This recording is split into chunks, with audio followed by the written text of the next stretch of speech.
No nos faltan recursos, nos sobran ladrones. Esa frase de Quino, el gran caricaturista argentino y creador de Mafalda, retrata a la perfección la realidad actual de El Salvador.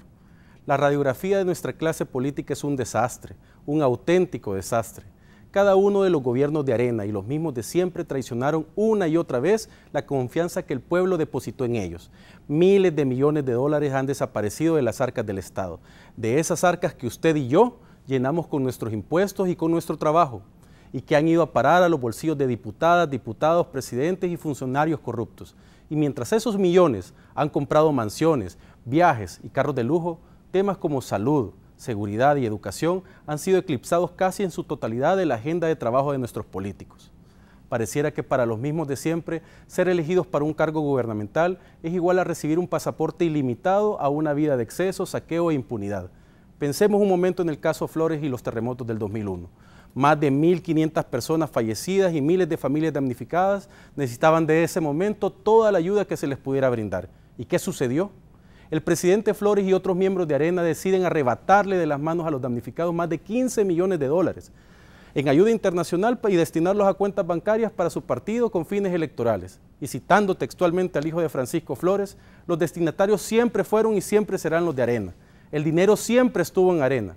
Durante los últimos 30 años, cada presidente ha jurado sobre la Biblia y con la mano en alto defender la Constitución y al Estado salvadoreño, cerrando este acto siempre con la misma frase: si es así, que la patria os premie, y si no, que ella os lo demande. Ese día finalmente ha llegado. Hoy la patria exige cuentas a todos los políticos tradicionales. Hoy El Salvador quiere respuestas claras. Los salvadoreños queremos la verdad. Soy Mario Durán. Bienvenidos a esta nueva edición de Nuevas Ideas TV.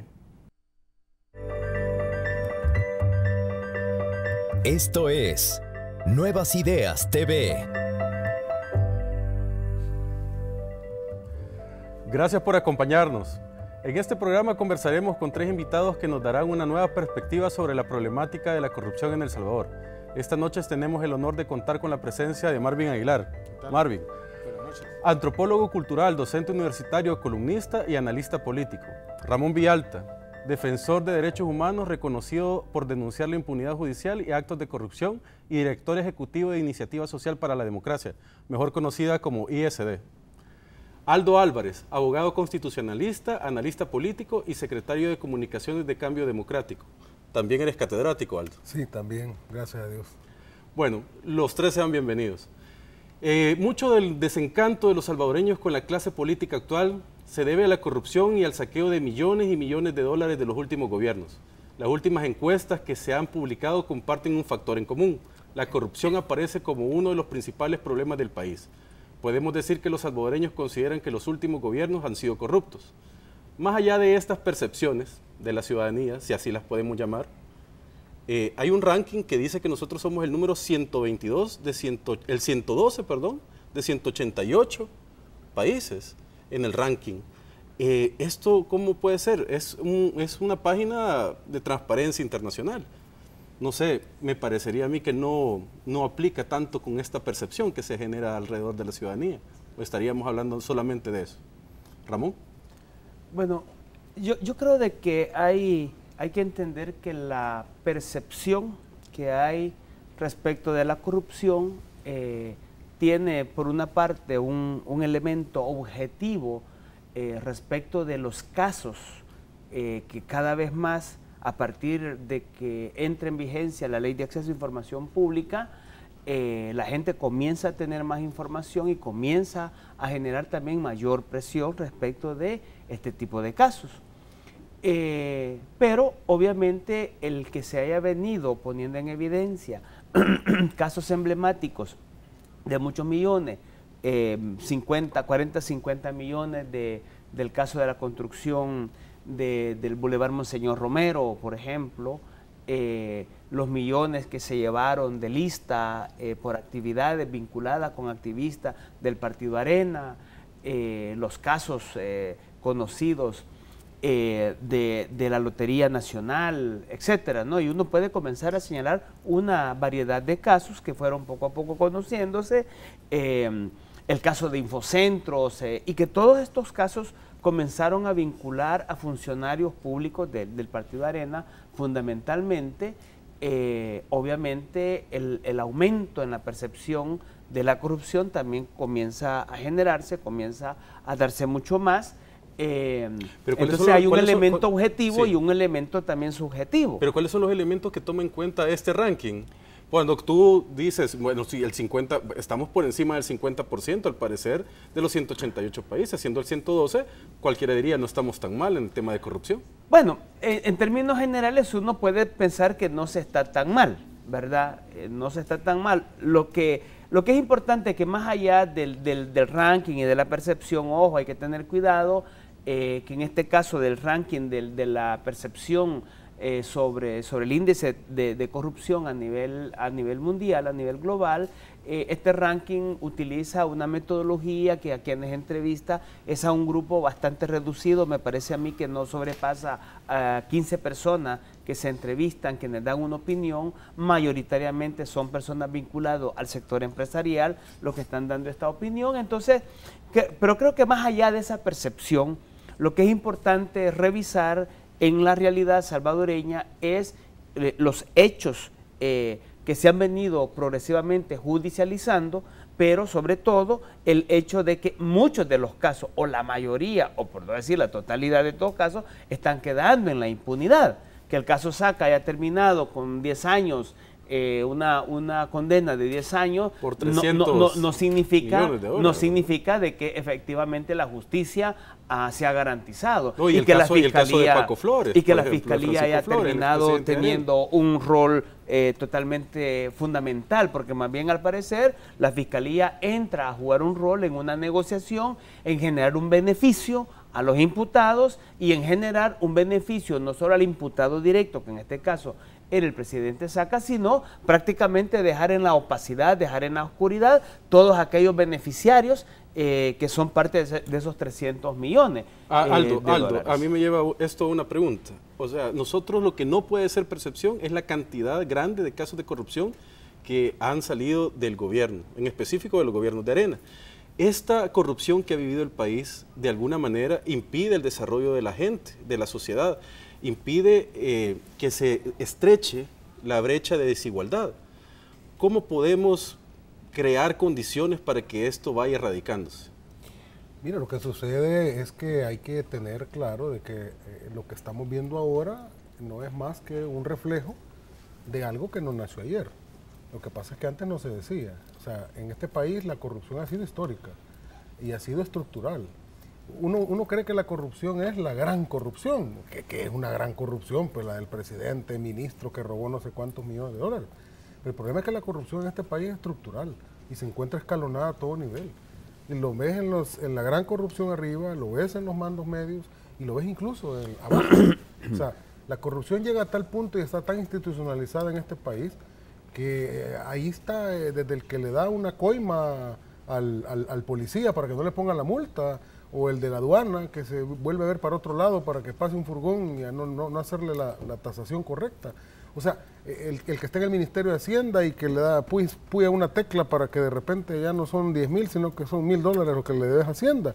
Son redes de corrupción que están enquistadas a lo largo y ancho de toda la administración pública, y eso ha sido así porque obviamente ha habido un referente en el sentido de decir, bueno, si el grande, el presidente, el ministro, todos sabemos que tiene un esquema montado de corrupción y yo que estoy adentro, que gano un salario bajo y soy un asalariado en un ministerio, hombre, yo ¿por qué no voy a montar también mi propia red de corrupción y beneficio para mí algunos cuantos? Pero déjame contar algo, cuando la corrupción es tan grande en un país, esto mina el desarrollo de la población. Por supuesto. O sea, es obvio que nosotros estamos ante una situación en la que un recurso desaparece y no es invertido. Un dato allí con lo que decís, Mario.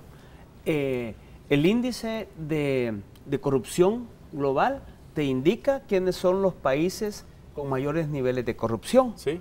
Y el índice de desarrollo humano te está indicando cuáles son los países que están en mejores condiciones de desarrollo humano. Cuando se cruza, la conclusión es simple. Los países con mayores niveles de corrupción, que se perciben con mayores niveles de corrupción, son los países con los niveles más bajos de desarrollo humano. Y viceversa, los países con mayores niveles de desarrollo humano, especialmente los escandinavos, son los países que te aparecen en el menor nivel en términos de percepción de la corrupción. Lo que estamos diciendo es que hay una relación directa entre corrupción y pobreza. Yo haría una pregunta, Marvin, en este caso, y es algo que nosotros tendríamos que valorar, porque ya he escuchado esta expresión. ¿Será la corrupción un delito de lesa humanidad? Lo es. Definitivamente que lo es. E incluso ya la Corte Penal Internacional, el Estatuto ¿Están de acuerdo Roma, los tres? Sí, claro, totalmente. claro. Es un delito de lesa humanidad. No por su naturaleza, Mario, sino por sus efectos que les causa a la sociedad. Por ejemplo, la caravana de migrantes, que ya vamos a tener casi una migración masiva a mediados de este mes, es el ejemplo claro de por qué la corrupción es un crimen de lesa humanidad. Que la gente diga que se vaya por inseguridad, porque no hay trabajo. Y cuando tú tienes a la embajadora de Estados Unidos diciéndote en San Salvador que la ayuda de Estados Unidos suma como 277 millones, entonces tú te preguntas, ¿y a dónde está esa ayuda? ¿Cómo se distribuye esa ayuda? Porque la gente dice, bueno, pues si hay ayuda y me tengo que ir de aquí, la amenaza del presidente de los Estados Unidos que va a cortar la ayuda, pues en realidad a la gente no le va a ver ningún beneficio o no le va a haber ningún maleficio. Entonces, cuando se dice que El Salvador es signatario del Estatuto de Roma y que solo hace falta una reforma a las leyes penales y procesales penales salvadoreñas para que se incluya, digamos, el delito de corrupción como lesa humanidad, para que incluso se vuelva imprescriptible, porque ahí caería, digamos, en la imprescriptibilidad el robo que se haga. Solo me recuerda, no sé si ustedes saben esto, cuánto costó la guerra que tuvimos contra Honduras, a propósito de la migración, que fue una guerra que tuvimos porque Honduras nos devolvió 100,000 salvadoreños y en aquel momento, hace 40 años, se decía que el problema era que El Salvador no hallaba qué hacer con su gente y la estaba mandando para Honduras y por eso Honduras tenía que devolverla. Costó aproximadamente 20 millones de colones de aquella época, la guerra entre El Salvador y Honduras. Y ahí, después de la guerra, quedó un entredicho entre cómo el presidente Fidel Sánchez Hernández manejó ese dinero. Y hubo acusaciones de corrupción de cómo se manejó ese dinero para hacer la guerra contra Honduras.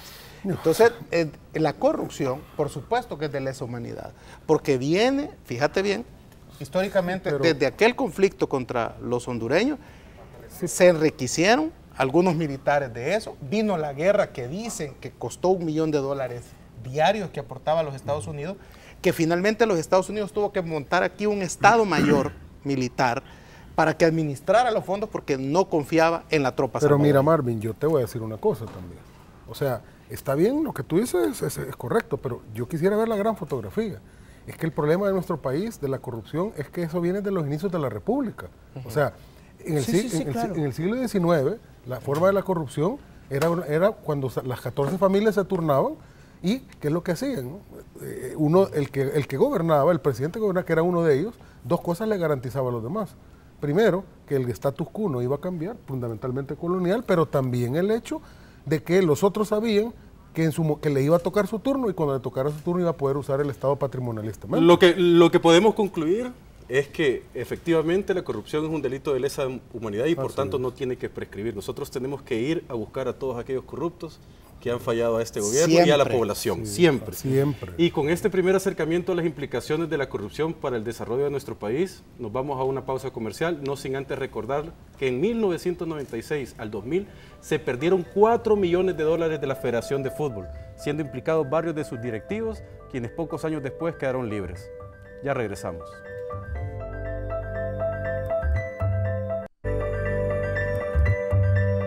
Estás en sintonía de Nuevas Ideas TV. Continuamos con más de Nuevas Ideas TV. Gracias por sintonizarnos a través de Canal 12 y Sonora 104.5 FM, los días miércoles y domingos a las 7 de la noche. En este bloque queremos conversar un poco de lo que ha sucedido esta semana. Hubieron encuestas y esas encuestas, una fue la de Sid Gallup y apuntaba a la caída de Arena y al repunte también de Nuevas Ideas. Esto es interesante porque se ha visto también cómo la población se ha movido en el tema de la corrupción con mucho interés y ha denotado la corrupción de Arena como un elemento muy importante en esta campaña. Al ver todo esto, obviamente influye, ¿no? Claro, hay una cosa interesante en esto. Hace unas semanas y en otros programas yo estaba estableciendo que había que esperar si esta estrategia de choque o de golpe de timón que había dado el asesor extranjero que trae Arena a El Salvador iba a funcionar. Hemos visto que, digamos, frente a la necesidad de que la gente entienda que Arena ha cambiado, que ese es el trasfondo de devuelvan lo robado, en realidad es saber si Arena ha cambiado. Entonces, hemos visto que la estrategia no les ha funcionado y los está viendo en la encuesta. O sea, en realidad, habíamos dicho siempre que Callejas estaba estancado. Yo escribí una columna diciendo que ¿por qué está estancado Carlos Ya no está Callejas? estancado. Entonces, hoy se movió 3 puntos abajo. Hacia abajo, ¿no? Rompió el estancado. Entonces ya no está estancado. Entonces diríamos, 5 puntos hacia arriba en Nayib Bukele. Claro, entonces diríamos que la estrategia de golpe de timón no ha funcionado, aunque yo entiendo que el estratega les va a decir que esto es para un mes.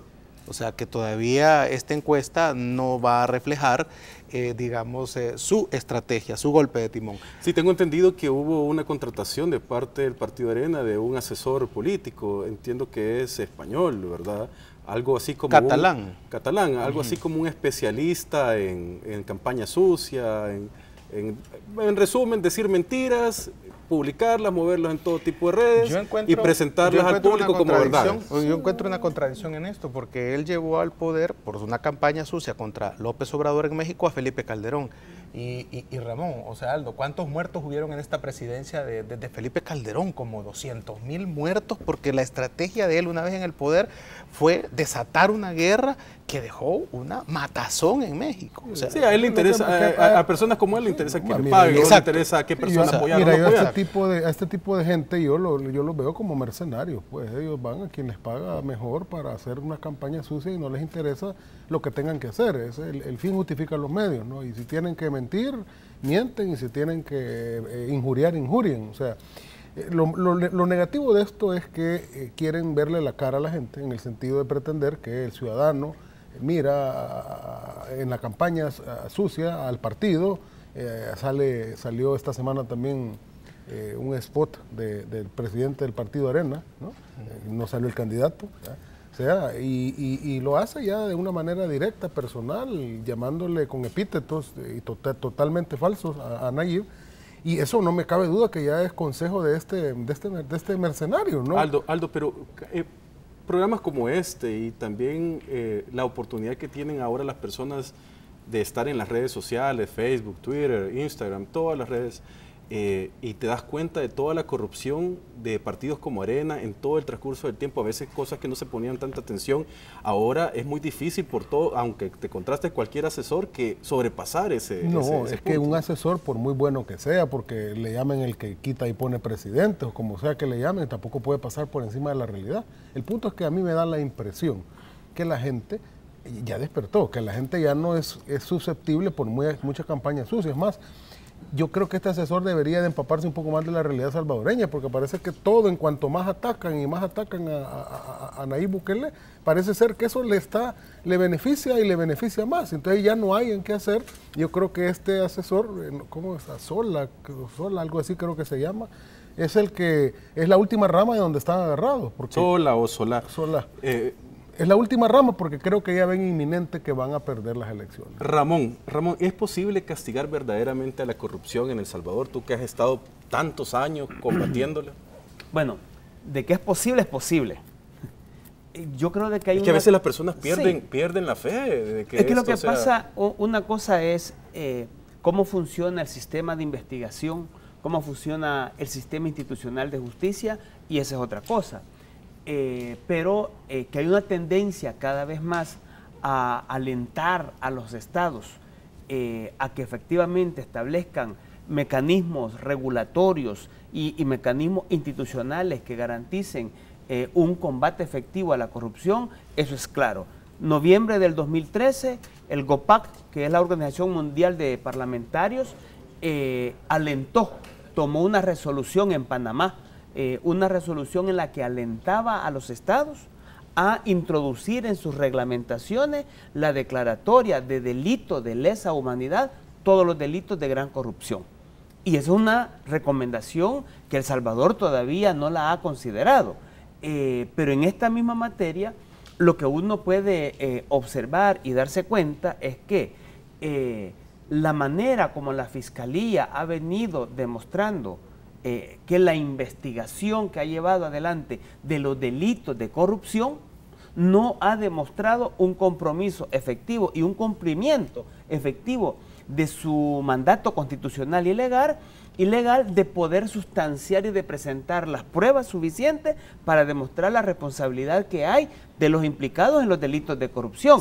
Eso ocurrió en el caso Flores. Se acaba de perder el caso Flores. Eso ocurrió en el caso de Francisco Flores con el fiscal Martínez. Eso ocurrió en la continuidad de este caso de Flores con el fiscal Douglas Meléndez, que se le ha presentado 2 avisos para que investigara ya no el delito el delito que se le imputaba a Francisco Flores, sino el delito de lavado de dinero, en el que están implicados directivos del Centro de Estudios Políticos Rodríguez Por y los directivos del Partido Arena de esa época, porque ellos fueron parte de la trama de trasladar 10 millones de dólares mediante un mecanismo offshore para que llegaran a las cuentas del Partido Arena. Y hasta el momento el fiscal Douglas Meléndez no ha investigado esta situación, pero lo mismo ocurre con el caso Saca, que queda en evidencia que han habido, dice la declaración del presidente o del expresidente Saca, que fueron 7 millones de dólares los que fueron a parar a las cuentas del Partido Arena. Ya le presentamos nosotros el aviso a la Fiscalía para que pueda investigar y obviamente no ha investigado. No es pero luego cuando tú ves la aplicación de justicia, el caso de Correos del Salvador, resultó que el juez dice es culpable y se le va a condenar a 8 años. Y viene la Fiscalía y pide disminución de pena. El juez accede y le disminuye a 3 años la pena y obviamente 3 años excarcelable. Y comenzás a ver una serie de casos. ¿Qué es lo que está ocurriendo? Que todos los casos están quedando en la impunidad. El caso de Selenel, terminaron aceptando que habían cometido el delito. Lo único que dicen, bueno, no, es peculado por culpa. Y peculado por culpa es de 3 años. El delito ya había prescrito. Y resulta que en una audiencia especial, que no era la audiencia específica para poder llevar adelante toda la deliberación del caso, los jueces prácticamente entran en una componenda con la Fiscalía y el caso queda prácticamente en la impunidad, a pesar de que asumen responsabilidad, culpabilidad del caso. Marvin, ¿no es estas actuaciones, por lo menos, llamémoslas sospechosas, de parte del sistema judicial, preocupantes? Pues? Mira, por muchos años el Departamento de Estado ha dado informes diciendo que el sistema judicial salvadoreño es corrupto, por años. No sé por qué ya no lo hacen público, pero por años.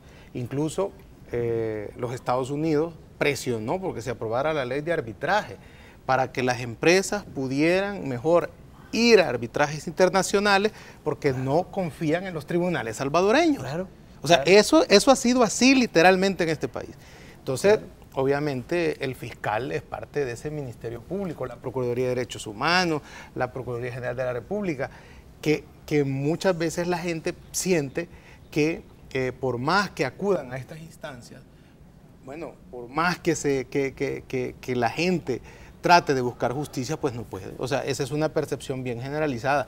¿Por qué cuando lees los libros contables de Casa Presidencial, de las administraciones areneras que nunca se dijeron que se tenían, de cómo manejaron la partida secreta o la partida de gastos reservados, tú te das cuenta que, por ejemplo, Armando Calderón Sol, siendo presidente, le pasó fondos a Francisco Flores cuando no era presidente, y que cuando Francisco Flores era presidente todavía le pasó dinero de la partida secreta a Armando Calderón Sol cuando no era presidente ya. Entonces, el fiscal que dice que no puede procesar a instituciones, que no puede meter preso a un partido político, te digo, por momentos se parece a declaraciones que dio el exfiscal Luis Martínez, que hoy ya sabemos que transaba, ¿verdad?, los procesos. Por momentos el fiscal Douglas Meléndez pareciera que está manejando el mismo lenguaje del exfiscal. Por eso no me extraña que el mismo exfiscal haya dicho de que, vea, él puede terminar acompañándolo ahí en el sector 9 en Mariona. Bueno, no queda duda, por lo menos como ciudadano, que la Fiscalía deja mucho que desear, o por lo menos muchas sospechas. Como también nos dejaron muchas sospechas las cortísimas condenas de 1 a 3 años que dictaron para los implicados de robar 1.5 millones de dólares de correos de El Salvador durante el segundo gobierno de Arena. Regresamos en un momento.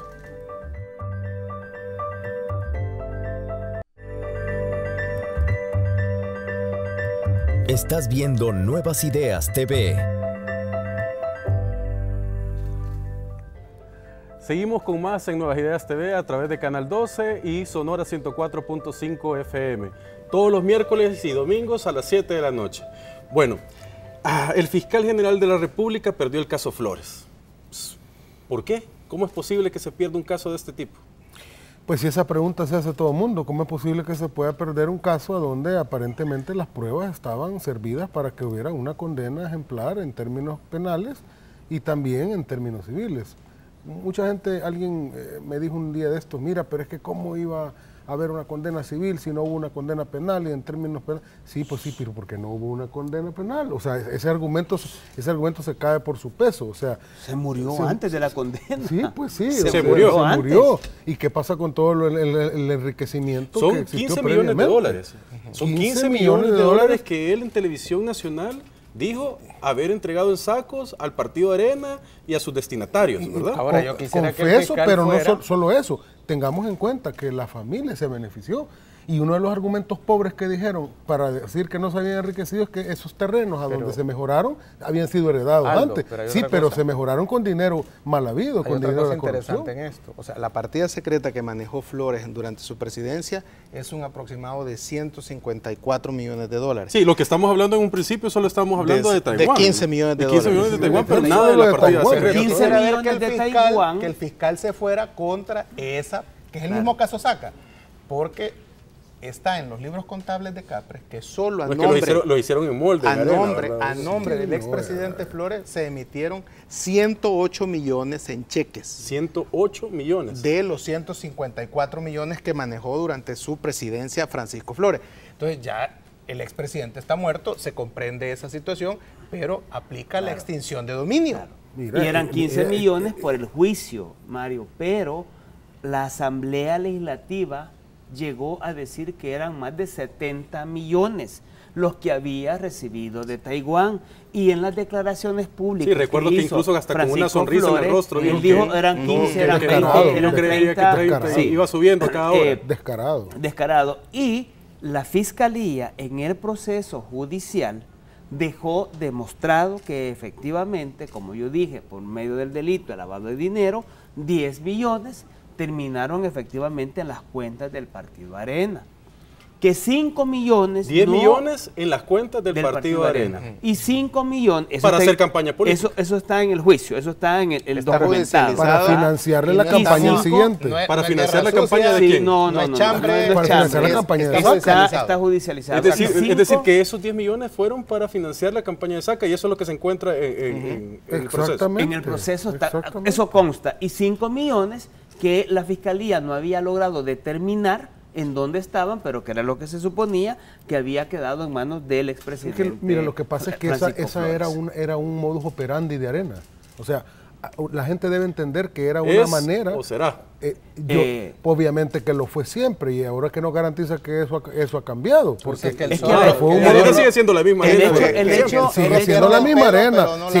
Siguen cantando la misma canción, el mismo himno, los mismos colores. Es más, muchos de la gente que se dice que recibieron sobresueldos de la cartilla secreta están ahí. En el informe que presentó la Secretaría de Transparencia y Anticorrupción respecto del financiamiento de los partidos políticos, quedó en evidencia que el Centro de Estudios Políticos Rodríguez Por traslada en cada elección muchos millones de dólares. A ver, si esta es una fundación sin fines de lucro, ¿de dónde obtiene el dinero para hacer donaciones a un partido político? Bueno, la explicación es que es el medio que se ha utilizado para poder trasladar dinero a las cuentas del Partido Arena. No nos olvidemos el papel que ha jugado el sistema financiero. Exactamente. Y que el fiscal general se ha negado a investigar. O sea, está bien que haya metido preso a estos expresidentes del banco hipotecario, ¿no? Sí. Pero es que hay más bancos A ver, involucrados. ¿Quién era el presidente del Banco Cucatlán de la época? También ya está muerto. Pues sí, no, sí, pero de todas maneras, lo que es ¿Quién era? evidente, Dígalo, en televisión. es evidente de que el Era, Banco Cuscatlán, Ricardo Samayoa, ¿verdad? sí, Samayoa, sí, Samayoa. el Banco Cuscatlán Mauricio. jugó Mauricio un rol Samayoa. precisamente de garantizar estas transacciones financieras. Y lo raro es que en muchos de estos casos no hay emisión de reportes de operación sospechosa, que los bancos están en la obligación de emitir cada vez que hay una transacción, especialmente cuando lo está haciendo un sujeto que es muy susceptible políticamente de llevar adelante este tipo de operación como lo es un presidente Por de la eso es que se República. configuró, y por eso es que se configuró el delito de lavado de dinero. Les tengo una pregunta, Efectivamente. a los tres. ¿Por qué Arena, y Marvin, empezando por ti, por qué Arena se quiere desligar de su presidente Antonio Saca y minimiza a Flores, siendo dos pues moldes del mismo sartén? Mira, fíjate que yo le voy a robar el análisis a Carlos Dada, que lo ha hecho estupendamente bien en un artículo que ha subido en El Faro. Y es que dice que Arena se desliga de Saca, que lo ha expulsado por corrupto. Eso nunca fue así. Nunca fue un pero- argumento que presentaron. No, pero- lo echó porque le quitó el partido. Pero no se desliga de su fundador, que está siendo señalado por el asesinato de Óscar Romero. Entonces, Señalado por la Iglesia Católica, por las Naciones Unidas. Exactamente. En cada uno de los la reportes Corte que se Interamericana de Es Derechos un hecho Humanos. probado, es un hecho probado. Entonces, Que Arena- niega, por cierto, el candidato actual de Ahí- Arena. O sea, yo diría, muchas veces, yo le he dicho a la gente de Arena, pues, que una de las cosas por las cuales salen bajos en las encuestas es por la incoherencia, porque uno no es lo que dice, sino lo que hace. Y Arena, pues, está bien lejos de hacer lo que dice que es. Entonces, si va a condenar a Saca, también, y estoy totalmente de acuerdo con ese análisis de Carlos Dada, también tendrá que condenar en su momento a Roberto Dabuizón. Porque no puedes decir que condenas a Saca por corrupto y que no hay pruebas, y que no hay pruebas, y que no hay pruebas de que Dabuizón tuvo que ver en la muerte de Romero. El colmo de los colmos, que fue lo que dijo Carlos Calleja cuando le preguntaron sobre Dabuizón y la muerte de San Romero, que fue lo que dijo. Es que eso no está realmente bien, son rumores. En no está Washington cambió la fundamentado. versión. O sea, Bueno, de hecho también lo dijo la candidata. lo dijo la candidata vicepresidenta. Pero entonces, yo- poniendo Ramón, el- Pero yo regresando al punto, es porque el fiscal pierde el caso. Porque se dice claramente, pues no sustanció la prueba de forma debida. Y era el cumplimiento de una formalidad Sencilla. sencilla. Certificar un Era documento. certificar un documento y no lo hizo. O sea, las personas que nos ven en televisión Entonces, han certificado uno- a ver, documentos entonces, cantidad de veces, seguramente. uno ha visto otros casos en los que la fiscalía se preocupa enormemente. Bueno, yo he visto un par que en contra del candidato Por garantizar, Nayib presentar Bukele, por prueba ejemplo. y garantizar que se condene. Pero en estos casos, no apostillar una prueba y mediante ese mecanismo lograr que quede en la impunidad un caso, pues hay una alta responsabilidad. Y aquí te doy la primicia. Nosotros sí vamos a presentar lo más seguro esta semana un aviso a la Fiscalía para que investigue a los fiscales por qué razón no presentaron la Es prueba. correcto. Bueno, y Punto. ese Bueno, el nos ha dado caso, una primicia. mira, Esperemos y que el caso- sea presentado y vamos a el hablar de eso caso- también aquí. El caso de la señora Marcelli, que dijo que ella desistió de continuar, ya no quería continuar con el caso de la denuncia por violencia Vemos una de fiscalía género. diligente, Y ¿verdad? la fiscalía, aun No que ella ha importa. manifestado que ya no quiere continuar, la fiscalía apela. Porque de oficio puede. Porque de oficio puede. O sea, ahí vemos cómo hay una diferencia de matiz entre cómo es diligente en un caso que es, digamos, contrario a Bukele, y como en otro caso Entonces, yo que, no sé que quién favorecía a Arena, asesora al fiscal. ahí se le olvidó ponerle la firma que todos los días lo hace a los documentos Yo de no la sé quién fiscalía. asesora al fiscal en materia de comunicaciones, pero yo le diría a Douglas Meléndez que parece ser que todos esos movimientos que hace están en un plan para reelegirse y no molestar a Arena. Entonces, pareciera ser que lo que quiere hacer con todos estos casos es, vamos, que no se ve que aplique justicia. Pareciera que estuvieran eligiendo, o sea, los corruptos según como a este lo señalo, a este no lo señalo, así, esa es la forma en Justicia que está selectiva. Es más, para y decir mirar la por qué- hipocresía de este fiscal, la gran hipocresía que cuando señala a su predecesor, lo acusaba de justicia selectiva, porque en un momento dado ese argumento salió a bailar, y ahora lo que estamos viendo parece ser que también es una versión de justicia selectiva. Y hay que aclarar algo en la mesa, no sé, no es que estemos defendiendo a Luis Martínez. No, que no vaya a quedar esa sensación, ¿verdad? Lo que estamos diciendo, por lo menos lo que yo percibo, es de que se están pareciendo mucho. Y estuvo a punto de ser reelegido. Exactamente. Luis Martínez estuvo a 1 milímetro de ser reelegido. Es una lástima realmente, porque nosotros deberíamos de ya cambiar la dinámica en este país. O sea, las personas deben de darse cuenta de que aquí se caen casos de millones y millones de dólares, cuando hay casos también muy sencillos que, bueno, el típico ejemplo que dicen, se robó una gallina y lo metieron preso. A esa persona que anda descalza en la calle, a esa sí le cae todo el peso de la ley. Todo el peso completo. Pero a las personas a los ladrones de cuello blanco, ¿verdad?, que son los más grandes corruptos que ha visto este país y que en su mayoría han desfilado por el partido Arena, a esos parece que no los toca. Y eso tiene un nombre, Mario, se llama impunidad. Pero por esa razón es que hay una incredulidad en el sistema, y por eso es necesario convocar una CCS, porque una CCS tendría la insuficiente independencia, autonomía para investigar, libre de los poderes fácticos, y poder armar los casos para que en los tribunales se puedan sustentar y realmente llevar a la justicia. Con estas reflexiones podemos reafirmar que el principal problema del país es la corrupción. Lo que no podemos afirmar es dónde se fueron los 14 millones de dólares que desaparecieron en el caso de Infocentros. ¿Se recuerdan de eso? Que todavía los tienen los funcionarios condenados. Bueno, no sabemos. Una pausa comercial y volveremos en un momento.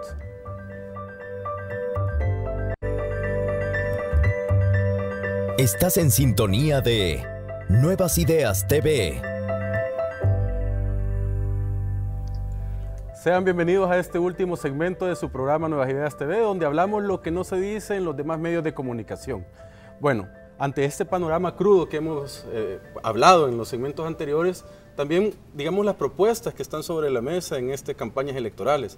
Nayib Bukele, por ejemplo, tiene una muy valiente, lo considero yo, que es la CICIES, algo que aterroriza en otros países a todos los corruptos, y que parece que aquí ningún otro partido político quiere adoptarlo, ni ningún otro funcionario quiere adoptarlo, más que Nayib Bukele. No, y no solo valiente, sino que además es la única viable, estando las cosas así como están, y el nivel de impunidad así como está, y de penetrado como está el sistema judicial y el sistema de administración de justicia por la corrupción.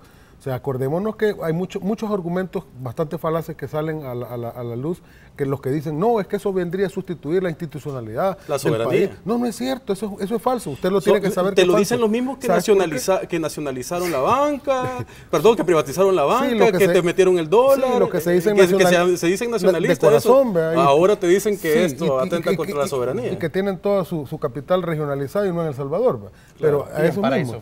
En Panamá, por ejemplo, pero, los Panamá Papers para demostrarlos también. Yo le quiero decir al público que para que haya una CCS lo tiene que pedir el gobierno a Naciones Unidas para la colaboración. Y eso lo va a hacer, ¿verdad? Lo ha ofrecido hacer Nayib Bukele si llega a la presidencia.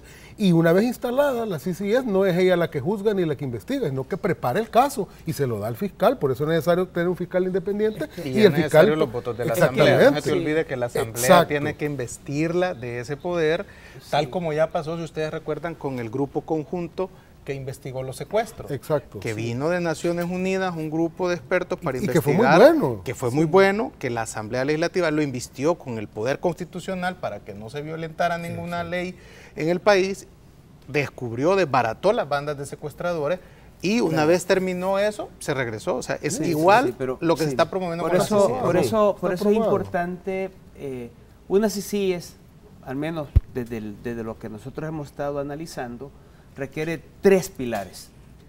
Uno, obviamente, necesita depurar la fiscalía. Hay que sacar un montón de fiscales corruptos que hay ahí. De hecho, hay fiscales que ahora están siendo procesados, que estuvieron en casos armados. Una depuración de la institución. Es una depuración y un fortalecimiento de la fiscalía. Una policía con una dirección de investigación, de una científica, sólida, fuerte, que de verdad vaya a investigarlo y contribuya a dar el soporte que la Fiscalía necesita. Y que no sean los criterios. Da pena cómo los gobiernos anteriores han descuidado a la Policía Nacional Civil. Si tú no tenés una policía fuerte, olvídate, la CICIES tampoco te va a funcionar. Esto es importante. Y el tercer pilar, hay que depurar el sistema judicial.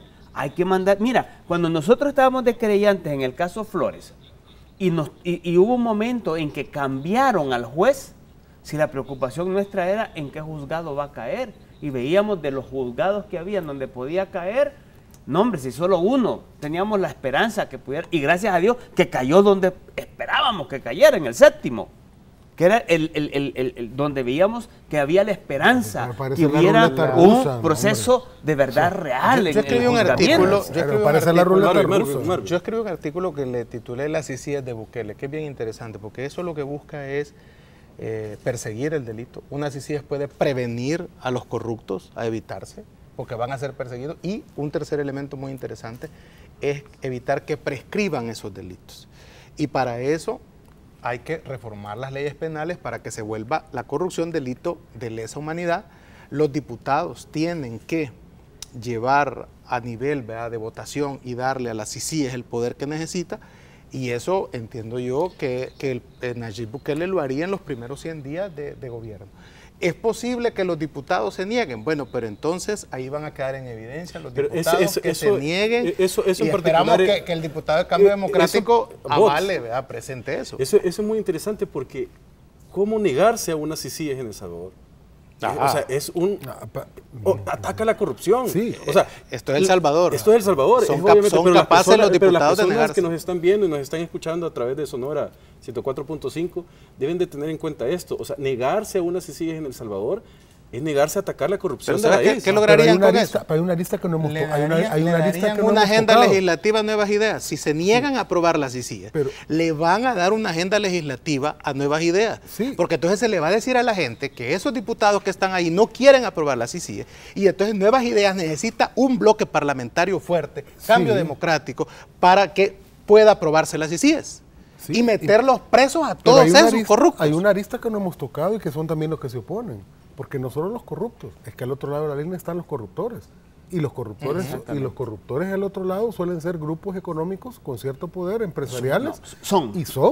Y tienen capacidad para poder querer incidir, y lo han estado haciendo para evitar que haya una CICIES, porque saben que la línea, y estoy parafraseando a la línea guatemalteca, la línea llega también hasta ellos, y ellos van a salir a bailar. Caso Guatemala ya al principio los corruptores aplaudían a la CICIES, ahora que ya están llegando a los corruptores la CICIES, es lo peor del mundo. Entonces, aquí están temblando también los corruptores. No, vamos a decirlo, ya en Guatemala se ha cancelado al partido de gobierno por recibir dinero de forma ilícita.